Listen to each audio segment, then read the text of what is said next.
Hi, I'm Rick Van Kooten. I'm a physics professor at Indiana University Bloomington. I'm also the executive dean of the College of Arts and Sciences. That's my day job now. My research is normally in experimental particle physics, so working at these gigantic facilities, first outside of Chicago, Fermilab, and now at outside of Geneva, Switzerland, smashing particles together and see what happens.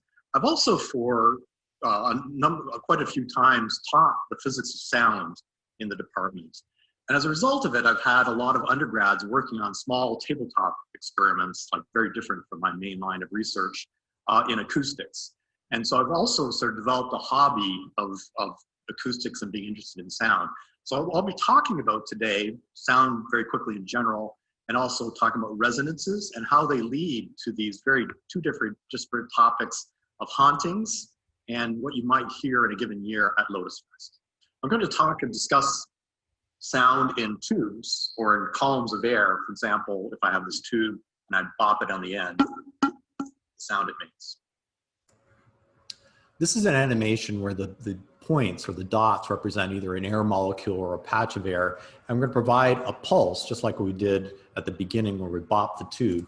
And you can see an area of compression or higher pressure followed by an area of what's called rarefaction, where the air molecules are spread further apart. That's a sound pulse traveling at the speed of sound down the tube. Now, this animation shows that we can excite the tube or sound in the tube by a smoothly varying sinusoidal excitation. And you can see in the top, again, a wave, sound waves moving down the tube. Now, talking about the concept of resonance, a classic example is pushing a swing. If you push a swing just at the right frequency, every time they come back, you push it. And if you keep pushing it at the right time, the right frequency, you hit a resonance and your child goes higher and higher and higher and giggles with glee. Now, you could think of the same way of a resonance in a tube. For example, if you have a sound pulse going back, and I hit it at just the right time, bop, bop, bop. That sound pulse will keep getting louder and louder and louder. And so you've excited a resonance, and the frequency at which you have to slap the tube is essentially how long it takes to get the end of the tube and back, the speed of sound in air there and back. Now, as the tube gets longer, the frequency, the length of time it gets there and back is longer and longer. So the longer the tube, the lower the pitch of the resonance. Now, when you hit resonance, the oscillations of the air molecules look like this. And we want to consider this for when we look at different types of resonance a little bit later. A great example of this are the giant Xylo-Pipes in WonderLab.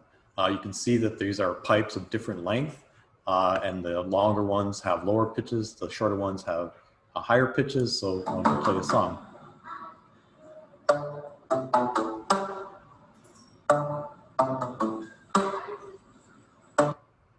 And the same is true of organ pipes. Now, the range of frequency of hearing for adults is roughly between 30 hertz and some like 15 to 16,000 hertz. Any sound below around 30 hertz is not perceived as a tone.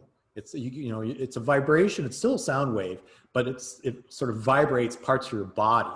And there's a lot of evidence that vibrations or infrasound at these frequencies make you feel uneasy.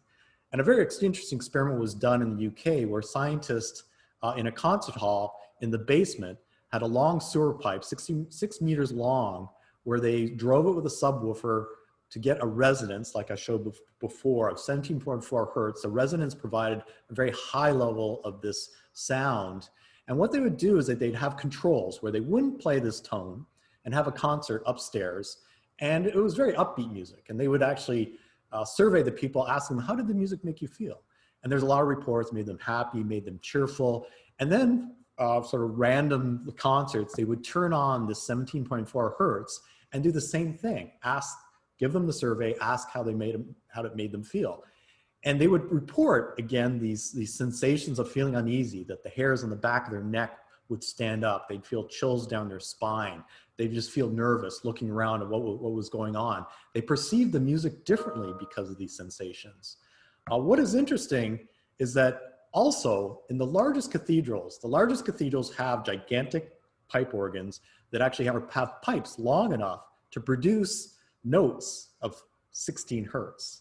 And there's also evidence that when you're listening to music or organ music in these gigantic cathedrals and they're playing these very low notes, again, you're not hearing them as a tone, you also get sensations which are unusual. And it can be open to interpretation. And sometimes people have spiritual feelings in the presence of such infrasound. And this leads us to the next, where the purported hauntings in some cases. There have in fact been numerous cases of infrasound being responsible for what people thought were hauntings, including this peer-reviewed study in this journal article by Vic Tandy. In that case, it was a 19 hertz infrasound that was pervading actually this laboratory where the scientist was working on and was trying to investigate what was the source of this, where there was a unbalanced fan that was resonating in this long corridor, and that people working there was driving them nuts because, again, just sensory phenomena that, particularly when they're late at night, they would actually have sensations that they thought were in the presence of a ghost. There's also this interesting where there's resonance of different parts of your body. Your lungs resonate at low frequencies. A really classic one is your eyeball will resonate at around 19 hertz. It's filled with liquid, so it's even though it's small, it resonates at low frequencies. And when you vibrate an eye like that, sometimes you get gray images off to the side that people have interpreted as ghosts. So that long corridors being excited by the wind blowing past an open window, again, exciting a resonance in a hallway, where if people stood at a certain place, they would feel chills. Again, think it's a ghost, but it was really infrasound. Now, there are different ways to set up resonances inside of tubes. We already have seen this top one called the fundamental. Now, there's more complicated patterns of frequencies that will also provide resonances in a tube in this case, which is open on both ends. And I'll show an animation. The top one is the fundamental, which is what you get if you bop the tube that I showed previously. And you can see more complicated patterns that also will resonate in that same tube. What's interesting is that they'll be at frequencies which are exact multiples of the fundamental. So twice this one, you can see that this one's going back and forth at twice the frequency, and this one at 3 times the frequency. And in general, when you have a sound, you have a complex sound. You have all these different resonances and harmonics at the same time. Now let's analyze a very distinctive sound, like pouring yourself a tall, cold glass of beer. So the water column goes up. As it goes up, the air column above it, it's like the equivalent of a pipe, getting shorter and shorter, and so that you hear the frequency go up in pitch as the cylinder fills up.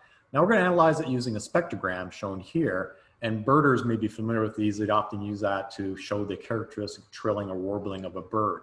What it is along this horizontal axis is time. This is about 8 seconds. And this vertical axis is frequency from 0 to 4,000 hertz. So where you see a band indicates an enhancement of that frequency or a resonance. And the fact that you see these different bands regularly spaced shows those harmonics, those multiples of frequencies as you go up. And as you can see, the frequencies go up from that sound. So let's play the sound on this from that previous filling up yourself a cold beer.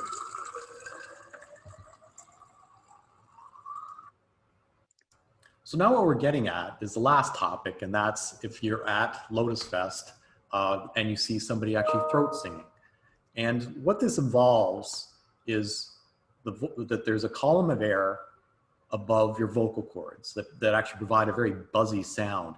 And vowels and your whole speech mechanism has to do with various orientations or changing of this column of air above the vocal cords. There's your pharynx, the oral cavity.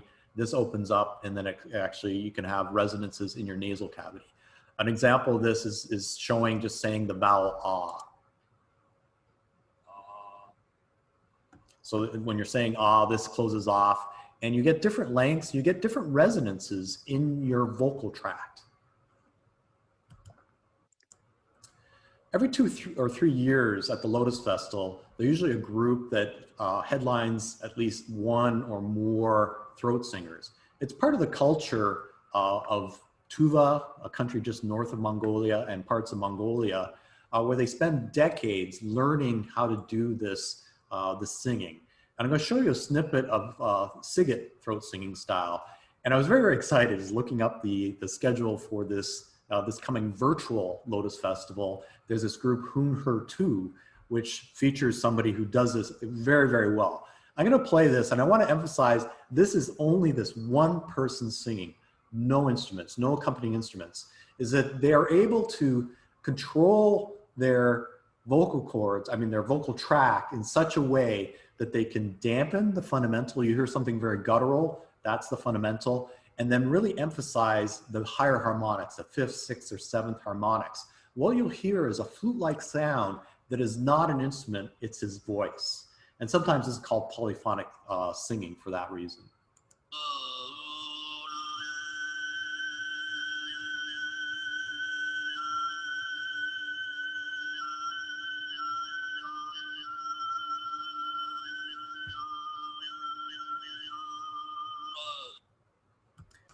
Let's take a look of a spectrogram of a different snippet of Sigit's singing.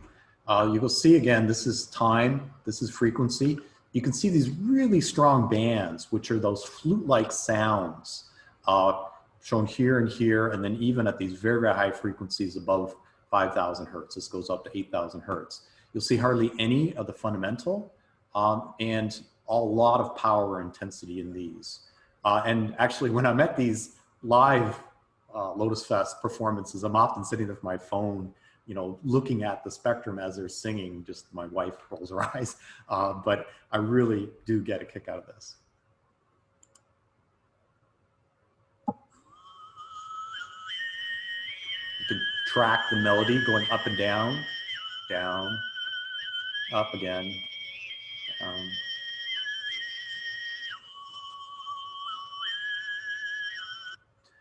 And now we're going to go and just look at this one snippet where it's kind of constant sound. And we're going to analyze the frequency in that snippet. So here are the different peaks. And we're going to just play that single frequency. Turn up your volume if you can.